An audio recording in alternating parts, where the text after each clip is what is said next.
Bet Aderech, Casa del Camino, presenta en esta conferencia a Rab Mijael Ávila.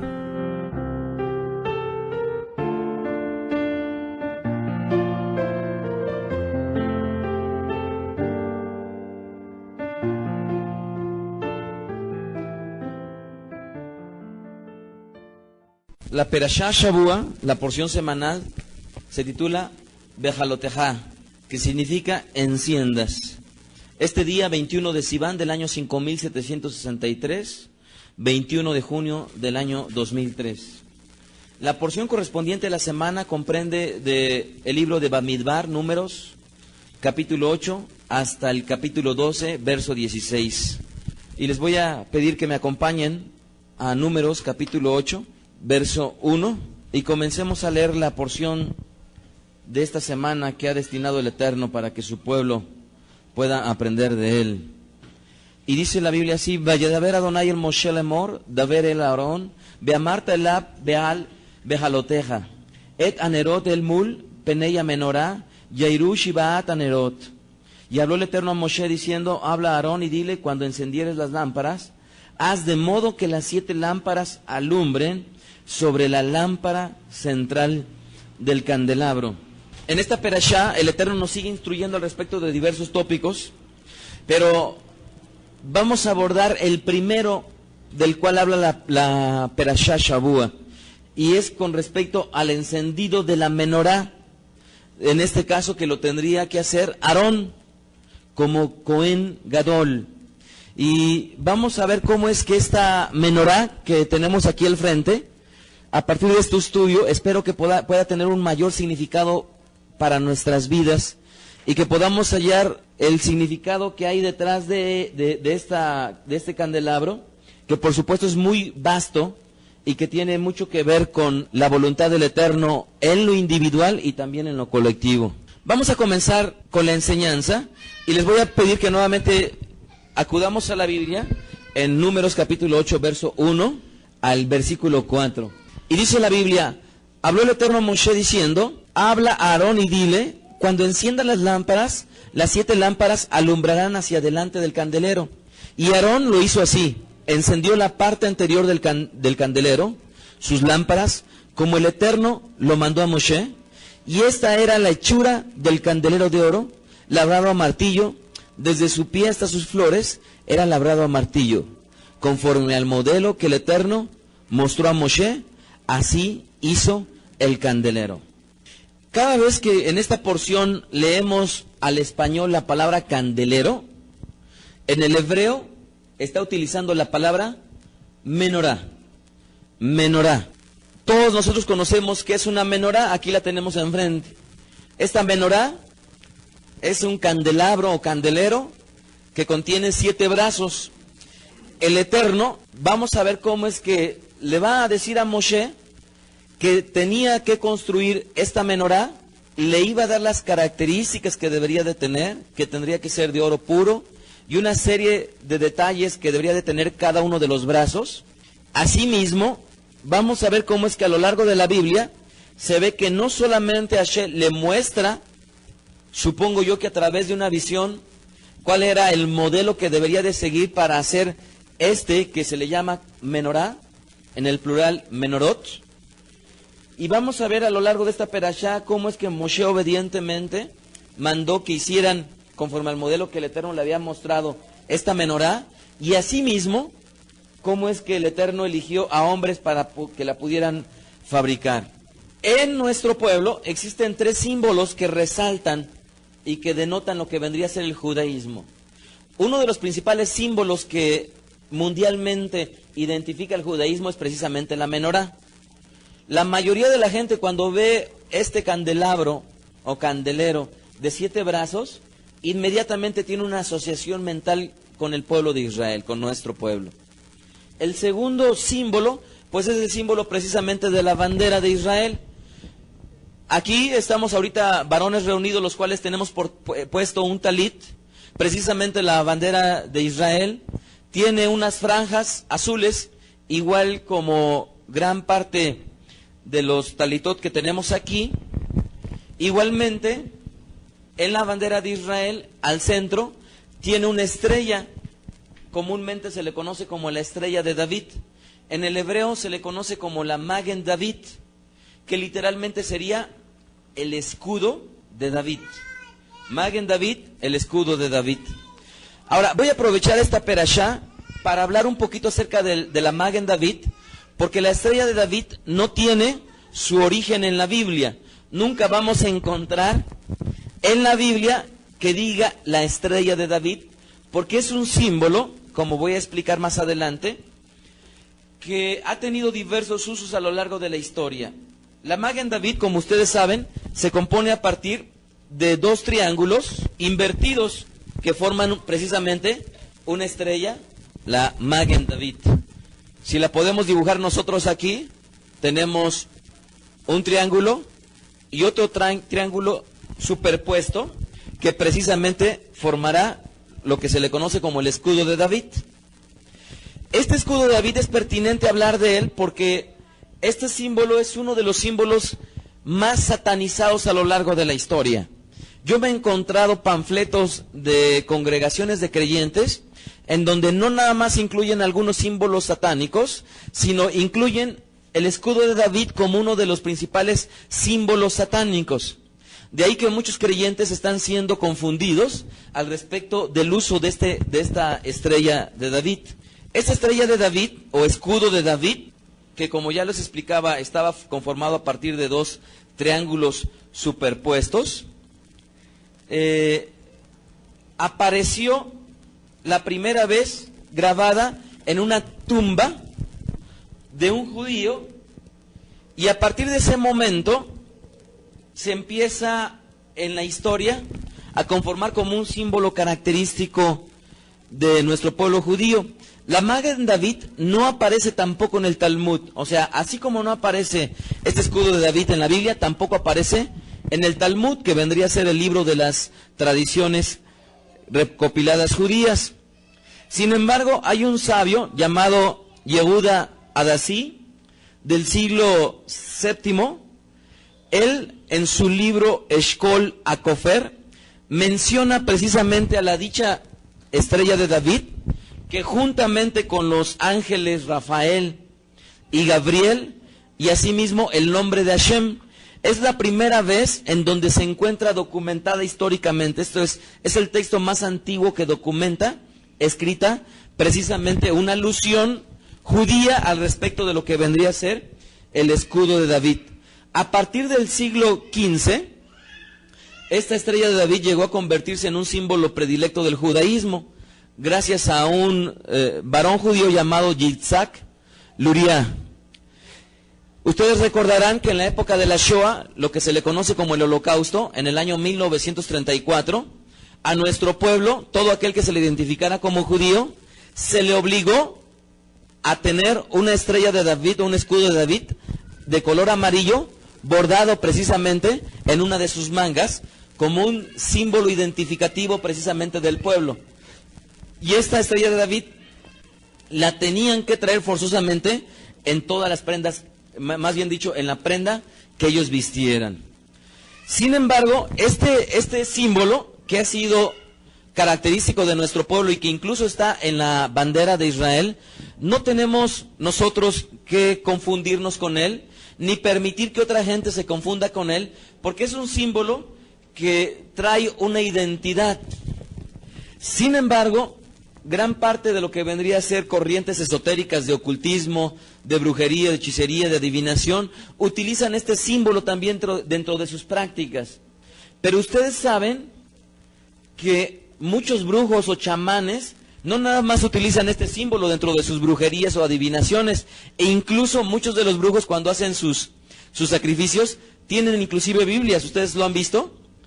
Cuando pasan reportajes, etcétera, que no nada más tienen símbolos, sino también inclusive traen Biblias. Si yo les quisiera decir, saben que este es un símbolo satánico, no lo utilicen, pues igualmente yo podría irme con el mismo entendido al respecto de la Biblia. Y no podría yo decir, no porque un brujo utilice la Biblia, yo ya no lo voy a utilizar. Esto es la misma inferencia de no porque un brujo utilice la estrella de David o la Magen David, yo voy a privarme de utilizarla, sobre todo que es un símbolo característico de nuestro pueblo y de nosotros mismos. Ahora, esto no lo tenemos que confundir porque hay una estrella por ahí, que es la famosa estrella de 5 picos. Ustedes recuerdan que esta estrella de 5 picos, mayoritariamente, tiene la forma precisamente de un chivo. Estoy tratando de dibujarla. Ahorita se las dibujo. Esa estrella de 5 picos, en la cual tiene como característica que un pico va hacia abajo, en realidad tiene una forma precisamente de un chivo, que también es utilizada por el ocultismo. Pero no podemos decir que toda playera que tenga una estrella de 5 picos necesariamente es satánica. En realidad el Eterno nos ha llamado a una libertad. Esta libertad obviamente no es libertinaje, no es hacer lo que nosotros querramos. Pero por supuesto debemos de guardarnos de llevar a la gente a cautividad diciendo que todo lo que tiene o que todo lo que ve necesariamente es satánico. Tenemos que aprender a ejercitarnos a discernir qué cosa lo es y qué cosa no lo es, pero de ninguna manera tenemos que atrevernos a decir que precisamente algo lo es, porque nada más a nosotros nos parece que lo es. Entonces, tenemos que guardarnos precisamente de caer en este error de estar diciendo que todo necesariamente tendría que ser satánico, y un ejemplo de ellos es precisamente la Magen David, el escudo de David. Continuemos con lo que sería la menorá. En un principio, Hashem le manda a Moshe que construyera o que le dijera a sabios que precisamente elaboraran esta menorá. Vamos al libro de Éxodo capítulo 25, verso 9. Y este es un versículo... Un comentario, la menorá también hemos encontrado en puestos de brujería. Exactamente, también, sí, muy pertinente, así es. También muchos lugares de ocultismo y de brujería, de adivinación, también se encuentra la menorá. Shemot 25:9, Éxodo 25:9, dice: conforme a todo lo que yo te muestre, el diseño del tabernáculo y el diseño de sus utensilios, ¿qué dice? Así lo haréis. El Eterno le muestra, no sé si a través de una visión o a través de qué medios utilizó Hashem para mostrarle a Moshe de qué manera tendría que hacer todo el Mishkan, todo el tabernáculo. Y entre ello, por supuesto, si nos damos cuenta y seguimos leyendo, está incluida precisamente la menorá. Esto quiere decir que un candelabro de 7 brazos, a pesar de que es un símbolo eminentemente judío, más que ser un símbolo eminentemente judío, es un símbolo de Hashem. ¿Estamos de acuerdo? Eso lo tenemos que entender porque fue la voluntad del Eterno mostrárselo a Moshe para que él precisamente lo elaborara, lo hiciera o lo mandara a hacer. Vamos a Éxodo capítulo 25, 31, ahí mismo, en el verso 31 y 32, y vean cómo es que le está mostrando el Eterno a Moshe, y le dice: harás además un candelero de oro puro, labrado a martillo. Se hará el candelero, su pie, su caña, sus copas, sus manzanas y sus flores serán de lo mismo, y saldrán 6 brazos de sus lados. ¿Sí lo ven?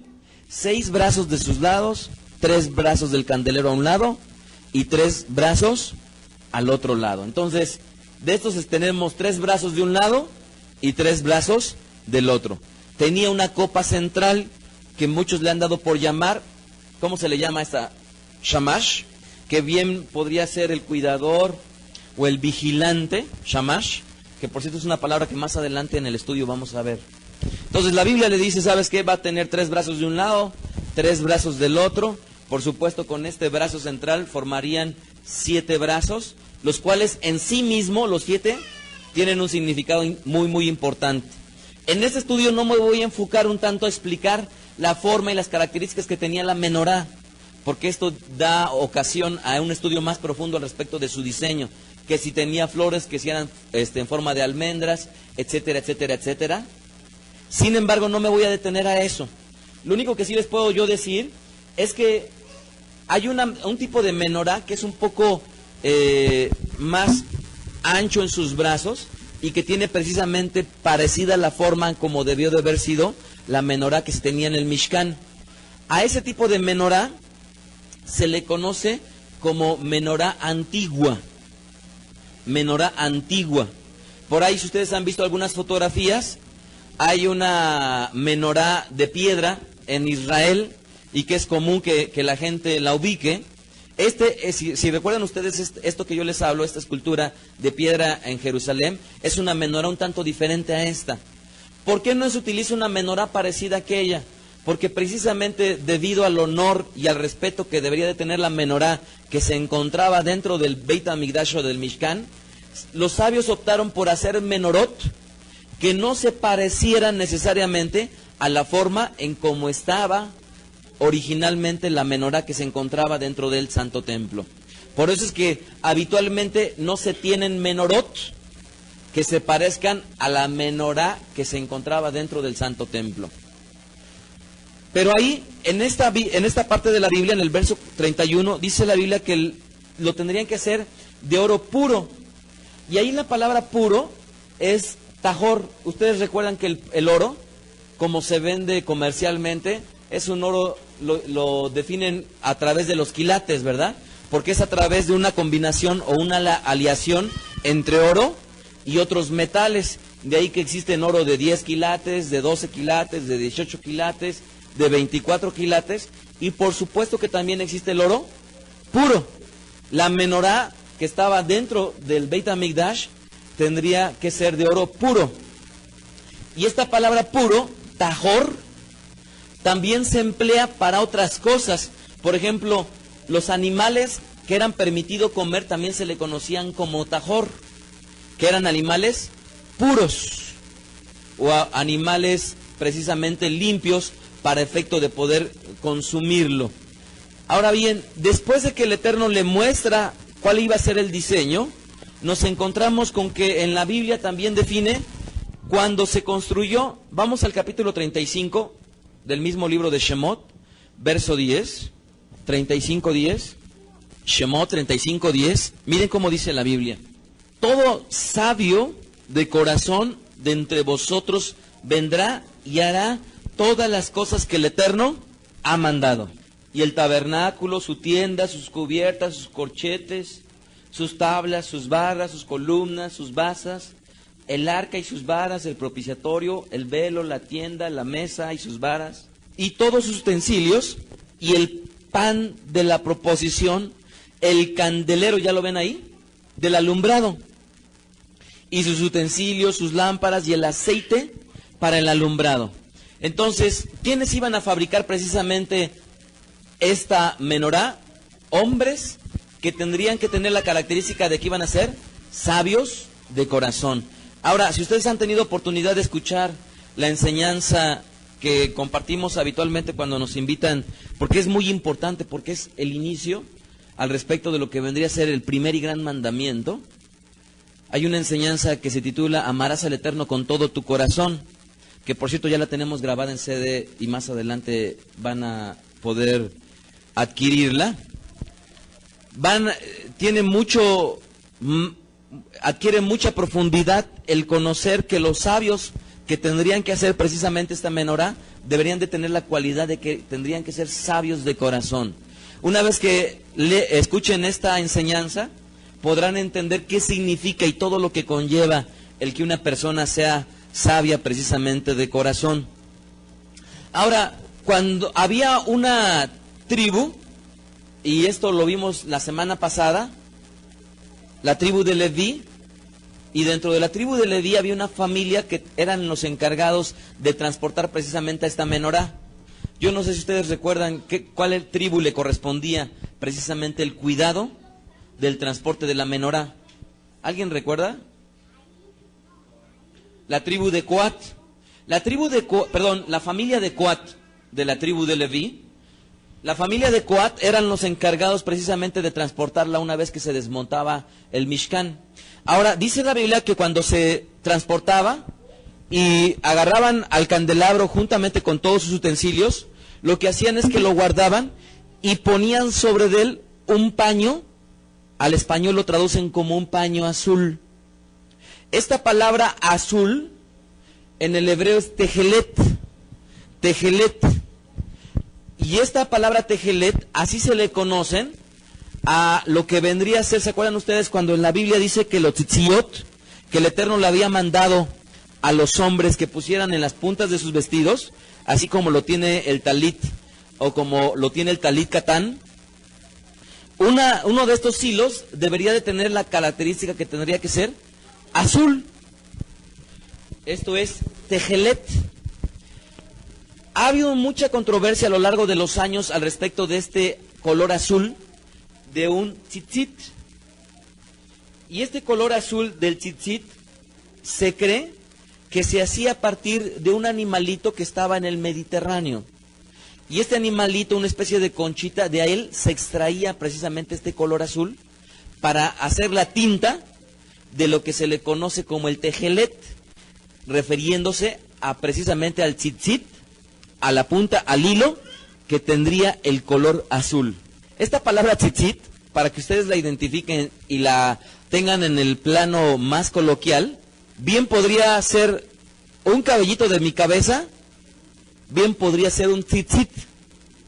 ¿Sí? Así de hecho se emplea también en la Biblia, como un cabello de la cabeza, bien podría ser un tzitzit. Entonces, este animalito del cual extraían precisamente este color, se perdió con el tiempo. Y entonces los sabios dijeron, como se perdió la forma de elaborarlo y de extraer esta tinta para pintar el tejelet, decidieron y optaron por ya no ponerlo en los tzitziot. Entonces, ¿qué fue lo que pasó?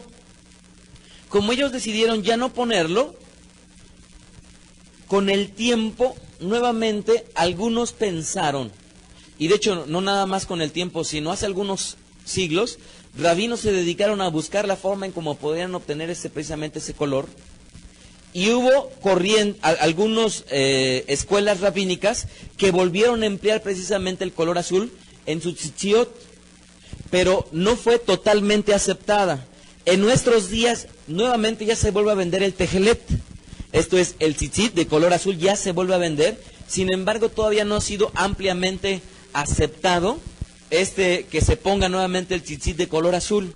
Pero es curioso y es interesante ver cómo es que este color, y es un color muy parecido al del talit, este color azul que debería de tener un tzitzit, era también con un paño de ese color con el cual se envolvían a las cosas santas. Entonces, por ahí hay una enseñanza que en un futuro podríamos profundizar al respecto de este color y todo el significado que conlleva y el por qué el Eterno designó que se tuviera un color tejelet en los tzitziot. Hoy en día tenemos un color azul en el talit o en los talitot. Igualmente se empleaba el color azul para cubrir y transportar las cuestiones santas. Todo esto lo encontramos en Números capítulo 4, verso 9. Ahora, hasta aquí, la Biblia solamente le instruye a Moshe que tendrían que hacer la menorá, pero la menorá por sí misma no se encendía. Esto es algo que no sé si sepan ustedes, pero la menorá por sí mismo no se encendía, sino debería de contener precisamente algo que se le conocieron como los nerot, o velas o lámparas, como lo traducen al español. Éxodo capítulo 25, verso 37. Vamos a Shemot 25, 37. Y dice la escritura, y le haréis 7 lamparillas, las cuales encenderás para que alumbren hacia adelante. Estas lamparillas, en el hebreo, es la palabra nerot. Singular, la palabra nir. O bien lo podríamos pronunciar también como ner. ¿Se acuerdan ustedes la bendición que hacen las mujeres para la recepción del Shabbat? Que dicen, Ner Shel Shabbat. ¿Qué es Ner? Es precisamente, vendría a ser la vela, o en este caso, las lamparillas, las 7 lamparillas que debería de tener la menorá, y que tendrían que tener una característica estas lamparillas. Deberían de estar constantemente, las 24 horas del día, mientras estuviera puesto el tabernáculo de reunión, encendidas. A partir de esta práctica, hay una práctica generalizada en las sinagogas judías, que se mantiene una lámpara o una vela. La mayoría de ellas las tiene una lámpara con electricidad, en forma de vela, cerca del Arón HaKodesh, del arca en donde se guarda precisamente la Torah. y que se le conoce como Ner Tamid. Entonces, en la sinagoga habitualmente se tiene ese Ner Tamid que está haciendo alusión precisamente a las lamparillas que estaban constantemente encendidas dentro del lugar santo, el Akadosh. ¿Se acuerdan ustedes que el tabernáculo tenía dos lugares? Lo que se le conoce como el lugar santo y el lugar santísimo. El lugar santo Akadosh y el lugar Akadosh Akedoshim, lugar santísimo. Hay algo que ya no profundicé en este estudio, pero que nuevamente me llama mucho la atención. Porque miren, el Eterno mandó a que ciertas personas le sirvieran. Y esto llevándolo, podríamos ver o extrapolando esta verdad, es que también el Eterno ha destinado desde la fundación de los tiempos que solamente determinada gente le sirva. Pero hay algo que me llamó poderosamente la atención y que es algo digno de reflexionar. En Éxodo 27:20, vamos para allá por favor. Éxodo 27:20. Y en esta porción de la Biblia, en el libro de Shemot, nos ilustra de algo muy, muy interesante. Y dice la Biblia, y mandarás a los hijos de Israel que te traigan aceite puros de olivas machacadas para el alumbrado, para hacer arder continuamente las lámparas. ¿Sí lo ven ahí? Continuamente las lámparas. Pero es muy interesante que a pesar de que el encendido correría por cuenta de Aarón, de que la transportación correría por cuenta de la familia de Coat, corría por cuenta de todo el pueblo, que trajeran precisamente ese aceite puro de olivas machacadas. No sé si esto nos lleva a una reflexión, pero lo podríamos nosotros ver de esta manera. Cuando venimos a la sinagoga, existe una persona que comparte, existen gentes que tienen cierta labor o cierto trabajo, pero a final de cuentas, la luz y el aceite que va a dar la luz no va a depender solamente de algunas personas, sino ese aceite que va a proporcionar la luz va a depender de todo el pueblo. Y así lo dice la Biblia, y mandarás a los hijos de Israel que te traigan aceite puro de olivas machacadas para el alumbrado, para hacer arder continuamente las lámparas. Así que cuando veamos una menorá y la veamos prendida o bien la veamos apagadas, entendamos una cosa, que para tener encendida la luz debe de venir a partir de un aceite que traiga todo el pueblo, y entonces se podrá encender. ¿Se acuerdan ustedes que hay una fiesta que se le llama la fiesta de Hanukkah? Y en esta fiesta de Hanukkah se dio el milagro precisamente de mantener durante 8 días encendida la menorá, que exigía enormes porciones de aceite. ¿Se acuerdan ustedes? Y que solamente se tenía el aceite para que mantuviera encendido durante un solo día la menorá. Y en esta fiesta durante 8 días el aceite perduró, y por eso es que se le conoce como la fiesta de Hanukkah. Y es un candelabro que, a diferencia de la menorá, tiene ¿cuántos brazos? Tiene 9 brazos y se le llama Hanukkah, ¿verdad? Ahora, no quiero terminar este estudio, antes de entrar a la introducción, sin decirles que en el Brit Hadashah, en el griego, existen 2 palabras que vendrían a ser las equivalentes del hebreo para denotar la palabra ner, que vendrían a ser los vasitos justamente con el aceite y el mechero, y también precisamente la palabra menorá, que tiene su equivalente en el griego.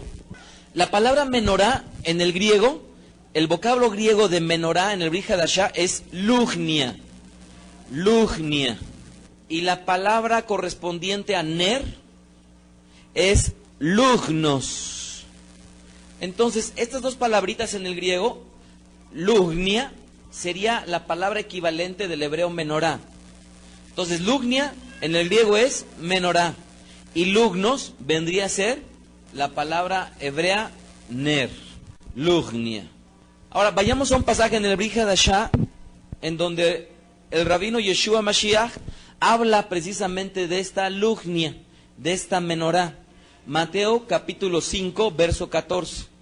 Matitiahu 5, 14. Recordarán ustedes este pasaje.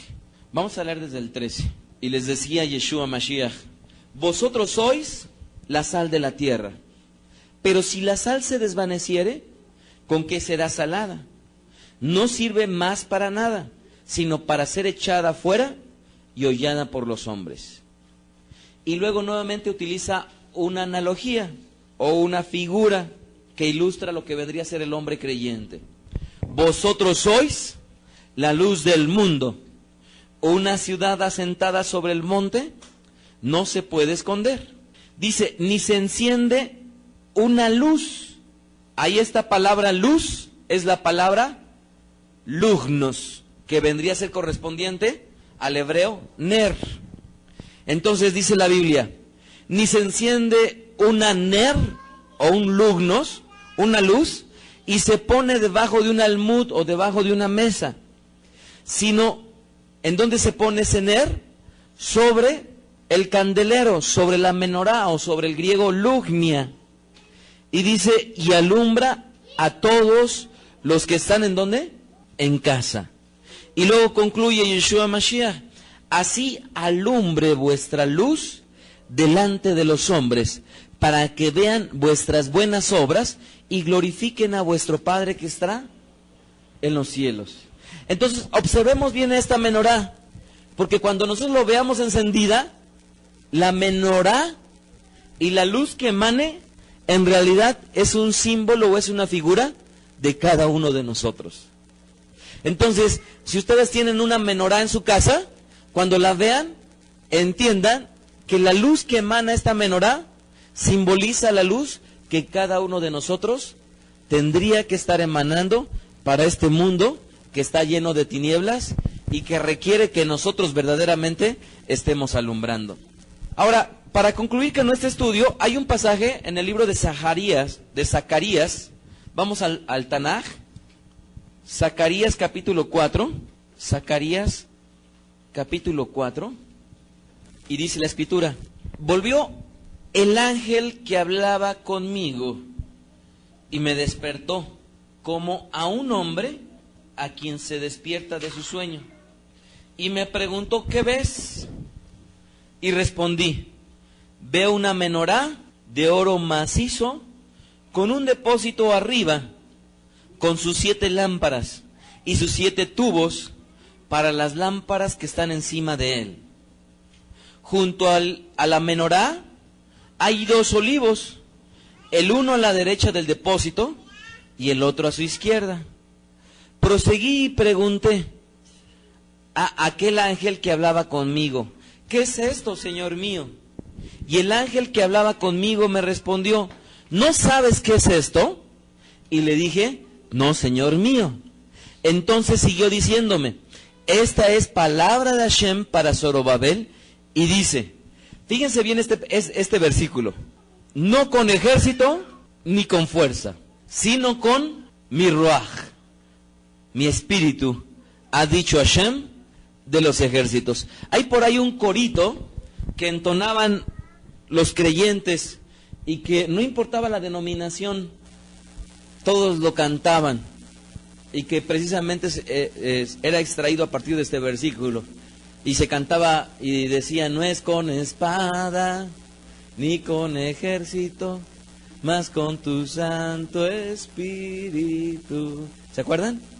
Era un corito antiquísimo y que no importaba la denominación, siempre se cantaba, y que hoy en día por supuesto que se sigue cantando. Pero aquí lo interesante es que detrás de cantar este versículo, observen bien esto, que cuando el cuerpo de creyentes a lo largo de las generaciones, a pesar de que nunca hubieran conocido la menorá, en realidad estaban cantando y estaban haciendo una alusión a ella. ¿Sí ven por qué? Porque está Zacarías y le está mostrando la visión. ¿Qué es lo que ve? Ve una menorá de oro macizo que tiene etcétera, etcétera, etcétera. ¿Y qué simboliza? Es una palabra para Zorobabel que dice: no con ejército ni con fuerza, sino con mi espíritu, ha dicho Hashem de los ejércitos. Entonces, no nada más la menorá con sus 7 brazos que conllevan la totalidad de lo que vendría a ser el eterno, el número 7 tan característico de Hashem, no nada más la luz que emana la menorá, que en lo individual seríamos cada uno de nosotros, sino ese aceite que emana la luz y que por supuesto tendría una alusión, no nada más al Ruach HaKodesh, ¿verdad? Como lo estamos viendo aquí, sino al poder precisamente del cual hace alusión la Biblia, de que es ese poder que proviene de su Ruach HaKodesh y que precisamente es el deseo del Eterno, que consideremos que cuando tenemos una lucha sin sabores, guerras, en realidad lo que menos importa es saber cómo lo vamos a pelear, sino lo que verdaderamente importa es la confianza que tengamos a partir del Santo Espíritu del Eterno, del Ruach HaKodesh. Entonces, cuando veamos una menorá, va a adquirir una nueva relevancia en nuestra vida. Y tal vez la tenemos aquí y no la tienen en su casa, pues bueno, es bastante deseable por todo lo que conlleva una menorá en la casa de cada uno de nosotros. Ya para finalizar, 2 de Timoteo 1:6, porque esto viene de la mano. Si observamos esta exhortación que le hace Rabí Shaul a su estudiante, a su discípulo amado, llamado Timoteo. Timoteo 1:6. Y observen lo que dice. Es 2 de Timoteo 1:6. Y dice la Escritura: por lo cual te aconsejo que avives el fuego del don de Dios que está en ti por la imposición de manos. Nuevamente, ¿por qué la Biblia dice que nosotros somos como un fuego? ¿Sí lo ven? Y ese aceite que da la unción para que se prenda, que simboliza el Ruach HaKodesh, la presencia absoluta de Hashem a partir de una menorá, le escribe, dice: yo te aconsejo que avives el fuego del don de Dios que está en ti por la imposición de manos, porque no nos ha dado el Eterno un espíritu de cobardía, sino de poder, de amor y de dominio propio. Por tanto, no te avergüences de dar testimonio de nuestro Señor, ni de mí preso suyo, sino participa de las aflicciones por el Evangelio, según el poder de Hashem. Él nos salvó y llamó con llamamiento santo, no conforme a nuestras obras, Baruch Hashem, ¿sí lo ven ahí? Sino según el propósito suyo y la gracia que nos fue dada en Yeshua Mashiach, antes de los tiempos de los siglos, pero que ahora ha sido manifestada por la aparición de nuestro Salvador, Yeshua Mashiach, el cual quitó la muerte y sacó a luz la vida y la inmortalidad por el Evangelio. Así es que, hermanos, miren, si nosotros necesitamos un avivamiento, si necesitamos precisamente que el don que el Eterno ha puesto en cada uno de nosotros sea avivado, entendamos una cosa, que si va a ser avivado, no necesariamente es para que estemos aquí dentro de la Keilah gozándonos, no necesariamente es para que veamos manifestaciones del Ruach HaKodesh, sino que si leemos con detenimiento este pasaje, es mayoritariamente para que demos testimonio a otros. Entonces, que el Eterno nos dé la bendición y el privilegio de que esta menorá, con su profundo significado, adquiera una mayor relevancia para nuestras vidas y podamos entender que la voluntad del Eterno ha estado aún en los detalles más insignificantes, tanto como en los detalles más importantes, como una menorá. Una menorá que forma parte indispensable precisamente de todo culto para Hashem. Vamos a ponernos de pie y vamos a agradecer a todos aquellos que compraron precisamente el CD de esta enseñanza. Escuchaste a Rab Mijael Ávila. Para conocer más de sus conferencias, visita la página betadrej.com. Síguenos en las redes sociales, YouTube, Facebook, Twitter. Búscanos como Mijael Ávila. Si deseas adquirir alguna conferencia o estudio particular, escríbenos al correo mijael@betadrej.com. Shalom Alejem.